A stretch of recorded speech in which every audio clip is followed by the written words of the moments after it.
ভালো মানুষের সঙ্গে আমার চলাফেরা হয়, ভালো মানুষের সঙ্গে যদি আমার ওঠা বসা হয়, তো অনেক সময় খারাপ মানুষও ভালো হয়ে যায়।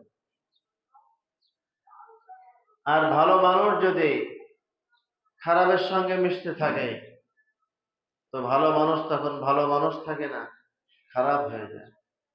সোহবতে সালেহ তোরা সালেহ কুনাদ, সোহবতে সালেহ তোরা সালেহ কুনাদ। আরো সহজ ভাষা আমরা বুঝি, সৎ সঙ্গে স্বর্গবাস, অসৎ সঙ্গে সর্বনাশ। এজন্য দুনিয়ার মধ্যে ভালো মানুষ যারা যারা দিনদার, যারা পরহেজগার, তাদের সঙ্গে আমাদের সম্পর্ক রাখা, তাদের সঙ্গে আমাদের ওঠা বসা চলাফেরা করা।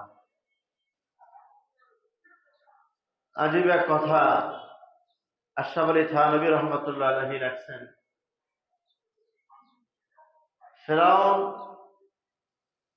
তার জামানায় তো মুসা আলাইহিস সালামের বসবাস ছিল।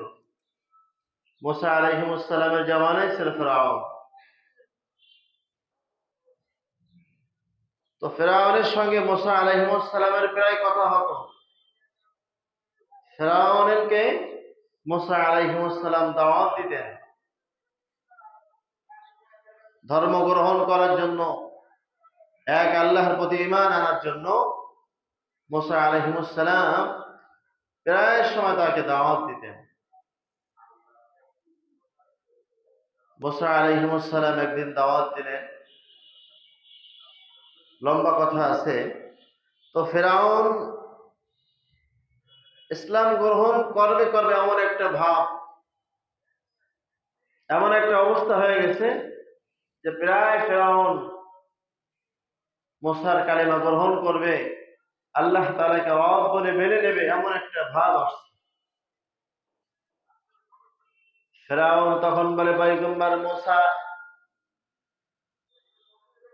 আমি যদি তোমাকে নবী হিসাবে মেনে, তোমার রবকে যদি আল্লাহ তাআলা হিসাবে মেনে নেই, আমার কি হবে? আমি কি পুরস্কার পেয়ে যাব? মুসা আলাইহিস সালাম বলেন, দেখো, তোমার সবচেয়ে মহা পুরস্কার হলো তুমি আখিরাতের আযাব থেকে বেঁচে যাবে। আখিরাতের মহা যন্ত্রদায়ক যে শাস্তি রয়েছে, এই শাস্তি থেকে তুমি বেঁচে যাবে, আর দুনিয়ার বলে তোমার কোনো পেরেশানি হবে না। ফেরাউন তার বিবি আসিয়ার সঙ্গে পরামর্শ করলেন, বিবি আসিয়া, আমার দিলটা তো নরম হয়েছে, আমি তো মুসলমান হতে চাই, আমি তো মুসা আলাইহিস সালামের ধর্ম গ্রহণ করতে চাই, তোমার কি চান? ফেরাউনের স্ত্রী তো খুব আবেদা মহিলা, ধার্মিক। আসিয়া খুব খুশি হয়ে গেলেন, আপনি আর দেরি করবেন না, দ্রুত মুসলমান হয়ে যান, আপনি দ্রুত যান মুসা আলাইহিস সালামের কাছে, হাত দিয়ে আপনি ইসলাম ধর্ম গ্রহণ করুন। আসিয়া বলে, খবরদার, আপনি কিন্তু হামানের সঙ্গে পরামর্শ করবেন না, হামানের সঙ্গে আপনি দেখা করবেন না। ফেরাউনের প্রধান উপদেষ্টা হলো হামান। ফেরাউন চিন্তা ভাবনা করে আবার মুসা আলাইহিস সালামের সঙ্গে দেখা হয়ে গেল। মুসা আলাইহিস সালাম বলেন, ফেরাউন, যদি তুমি মুসলমান হও, ইসলাম ধর্ম গ্রহণ করো, দুনিয়ার মধ্যে 4টা পুরস্কার তোমাকে দেওয়া হবে। দুনিয়ার মধ্যে প্রথমে 4টা পুরস্কার পাবা, আর আখিরাতে তোমার তো মহা পুরস্কার আল্লাহ তাআলার কাছে রয়েছে। 1 নাম্বার পুরস্কার হচ্ছে, দুনিয়ার মধ্যে তুমি কোনোদিন অসুস্থ হবে না, সব সময়ের জন্য সুস্থবান থাকবে, কোন সময়ের জন্য তোমাকে একটা সর্দি কাশিও স্পর্শ করবে না, সম্পূর্ণ তুমি সুস্থ থাকবে। আরেক পুরস্কার হলো, তুমি কোন সময়ের জন্য বিরুদ্ধ হবে না, সব সময়ের জন্য জন মর্দে মন, সব সময়ের জন্য যুবক থাকবে, বিরুদ্ধ হবে না। আর একটা হলো যদি তুমি চাও তোমার কিয়ামত পর্যন্ত হায়াত দেওয়া হবে। তুমি যদি লম্বা হায়াত কামনা করো, কিয়ামত পর্যন্ত তোমার হায়াত দেওয়া হবে। 4 নাম্বার পুরস্কার, তুমি যদি বাদশাহী চাও, রাষ্ট্রীয় ক্ষমতা চাও, এটা তোমাকে দেওয়া হবে। তোমার ক্ষমতা নেওয়ার মতো অদ্বিতীয় কোনো বাদশা আর জন্মগ্রহণ করবে না। 4টা পুরস্কার তোমাকে দুনিয়ায় দেওয়া হবে। ফেরাউন 4টা পুরস্কারের কথা শুনে মহা খুশি হয়ে গেল। আবার বিবির কাছে চলে গেল, বিবি, মুসার সঙ্গে আমার কথা হয়েছে, আমি যদি তার ধর্ম গ্রহণ করে নেই, আমাকে দুনিয়ার মধ্যে 4টা পুরস্কার দেওয়া হবে। আমি কোনোদিনের জন্য অসুস্থ হব না, কোনোদিন বিরক্ত হব না, এবং আমার হায়াত হবে লম্বা। 4 নাম্বার, আমি যদি রাষ্ট্র ক্ষমতা চাই, বাদশাহী চাই, এটা আমাকে দেওয়া হবে। এই বাদশাহী নেওয়ার মতো অদ্বিতীয় কোনো মানুষ পৃথিবীতে আর জন্মগ্রহণ করবে না।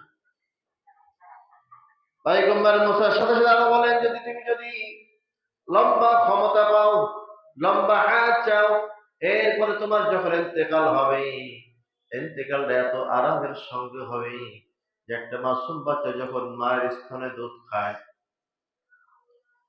মাসুম বাচ্চা যখন মায়ের স্তন থেকে দুধ গ্রহণ করে, দুধ খেতে খেতে কখন ঘুমায় মা জানে না, হঠাৎ দেখে সন্তান ঘুমায় গেছে। ঠিক তোমার ইন্তেকালটা ওই অবস্থায় হবে। কোন সময় তুমি ঘুমায় যাবা, তোমার রূহ বের করা হবে, কষ্ট হবে না। এই পুরস্কার তোমাকে দেওয়া হবে। বিবি আসিয়া শোনা মাত্র বললেন, আপনি আর দেরি করবেন না, এই মুহূর্তে চলে যান, পয়গম্বরের হাতে হাত রেখে ইসলাম গ্রহণ করেন, সঠিক ধর্মে আপনি চলে আসেন। তবে হামানের সঙ্গে কিন্তু আপনি দেখা করবেন না। হামান সবচেয়ে বড় জালিম। বিবি আসিয়া বলল, আপনি হামানের সঙ্গে পরামর্শ করবেন না, হামান আপনাকে মুসলমান হতে দেবে না। বন্ধু তো ফেরাউনের প্রধান উপদেষ্টা, একটু পরামর্শ না করলে কেমন হয়? ফেরাউন হামানের সঙ্গে পরামর্শ করলেন, হামান, আমি তো সিদ্ধান্ত নিয়েছি, আমি আর তোমাদের সঙ্গে থাকবো না, মুসলমান হয়ে যাব। আমি রাষ্ট্রীয় ক্ষমতা পেয়ে যাব, দীর্ঘ হায়াত পেয়ে যাব, সুস্থতা নিয়ামত পেয়ে যাব, আর কোনোদিন বিরুদ্ধ হব না, সব সময়ের জন্য যুবক থাকবো। আমি সিদ্ধান্ত নিয়েছি, আমি এখনই চলে যাব মুসার কাছে, যে আমি ধর্ম গ্রহণ করে নেব। হামান বললেন, বাদশাহ নামদার, খবরদার খবরদার, কি বললেন আপনি? আপনি মুসলমান হওয়ার আগে এই নাঙ্গা তরবারি নেন, খোলা তরবারি আমি আপনাকে দিচ্ছি, আমার গর্দান কেটে দেন, কারণ আমি বেঁচে থাকতে আপনাকে ইসলাম ধর্ম গ্রহণ করতে দেখতে চাই না। আপনি আমাকে গর্দান থেকে আলাদা করে দেন। যদি আপনি ইসলাম ধর্ম গ্রহণ করেন, তাহলে আপনি আমাকে আগে মেরে ফেলেন।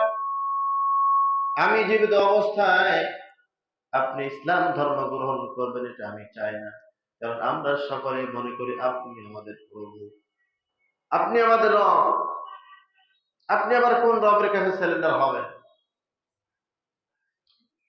ফেরাউন কুপরামর্শ দিল, তার জেহেনের মধ্যে ঢোকায় দিল, আপনি আমাদের রব, প্রভু, আপনি আর এক প্রভুর কাছে কেন যাবেন, তার কাছে কেন সিলিন্ডার করবেন? এটা ফেরাউনের মাথার মধ্যে ঢুকে গেছে।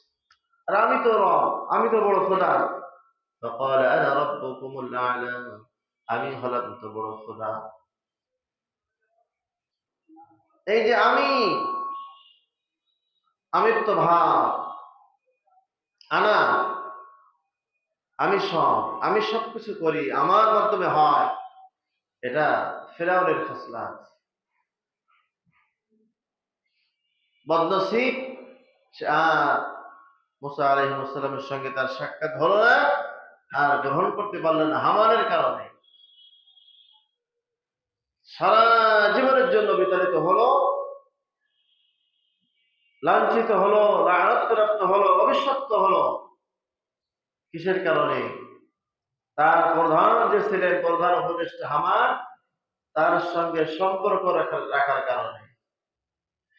এজন্য আমি আয়াত পড়েছিলাম, আমানুত্তাকুল্লাহ ওয়া কুনু মা'আস সাদিকিন। আল্লাহ তাআলা বলেন, তোমরা আমাকে ভয় করো, আর যারা সৎ মানুষ, যারা সাদিক মানুষ, তাদের সঙ্গে তোমরা সম্পর্ক রাখো। ফিরআউনের সম্পর্ক যদি হামানের সঙ্গে না হতেন, একজন ভালো মানুষের সঙ্গে তার চলাফেরা হতো, একজন ভালো উপদেষ্টা যদি তার হতো, তাহলে সে কিন্তু আজকে ফিরআউন হতো না, লানত হতো না। সে দিন গ্রহণ করতে পারতো। আল্লাহ তাআলা ফিরআউনের মাধ্যমে তাকে শেষ করে দিলেন। হামান তার কুপরামর্শ দিয়ে মাথার মধ্যে ঢোকাইছে, বাস, আর ইসলাম গ্রহণ করতে পারেনি। এজন্য দুনিয়ার মধ্যে আমরা চলাফেরা করছি। আমার বন্ধু যদি এমন মানুষ হয় যার মাধ্যমে আমি মসজিদ দেখতে পাই, আমার সম্পর্ক এমন মানুষের সঙ্গে হবে যার মাধ্যমে ৫ ওয়াক্ত নামাজ জামাতের সাথে পড়তে পারবো। আমার বন্ধু এমন একজন মানুষ হবে যার মাধ্যমে আমি ৩০টা রোজা রাখতে পারবো। আমার বন্ধু এমন একজন হবে যার মাধ্যমে ৩০টা তারাবি নামাজ পড়তে পারবো। এর জন্য মানুষ যখন ভালো মানুষের সঙ্গে মিশে, তখন সে মানুষটা ভালো হয়। আমরা অনেক সময় বলি, আরে সন্তান, ভালো মানুষের সঙ্গে মিশো, কোনো দোষ নাই, খারাপের সঙ্গে মিশবা না। অনেক সময় পিতামাতা এত পেরেশানি হয়, সন্তান যদি মক্করের সঙ্গে ঘরে, পিতামাতা সারাদিন পেরেশানি থাকে, কোথায় কি ঘটাবে, কোথায় কি করবে, কখন পুলিশের হাতে গ্রেফতার হয়, কোথায় মারামারি করে না করে, এমন একটা পেরেশানি ভাব চলে আসে। আর সন্তান যদি একজন ইমামের সঙ্গে, মুয়াজ্জিনের সঙ্গে চলাফেরা করে, আলেমের সঙ্গে চলাফেরা করে, নামাজের সঙ্গে চলাফেরা করে, তখন পিতা মাতার মনে শান্ত হয়, না আমার ছেলেটা ভালো মানুষের সঙ্গে ঘুরে। পয়গম্বর আলাইহিস সালাম বলেন, মান তাশাব্বাহা বিকওমিন ফাহুয়া মিনহুম। যার সঙ্গে যার মহব্বত হবে, চলাফেরা হবে, তার সঙ্গে হাসর হবে কিয়ামতের মাঠে। এজন্য আমার হায়াতের মধ্যে যেন খারাপ মানুষের সঙ্গে আমাদের সম্পর্ক না হয়। যারা দিনদার, যারা পরহেজগার, যারা আল্লাহ ওয়ালা, তাদের সঙ্গে আমাদের সম্পর্ক হবে। মানুষ ভালো হওয়ার জন্য, দিনদার পরহেজগার হওয়ার জন্য আল্লাহ তাআলা সামনে মাহে রমজান দান করছে, যাতে করে মুত্তাকি হতে পারে। আল্লাহ তাআলা বলেন, ইয়া আইয়ুহাল্লাযীনা আমানু কুতিবা আলাইকুমুস সিয়াম কামা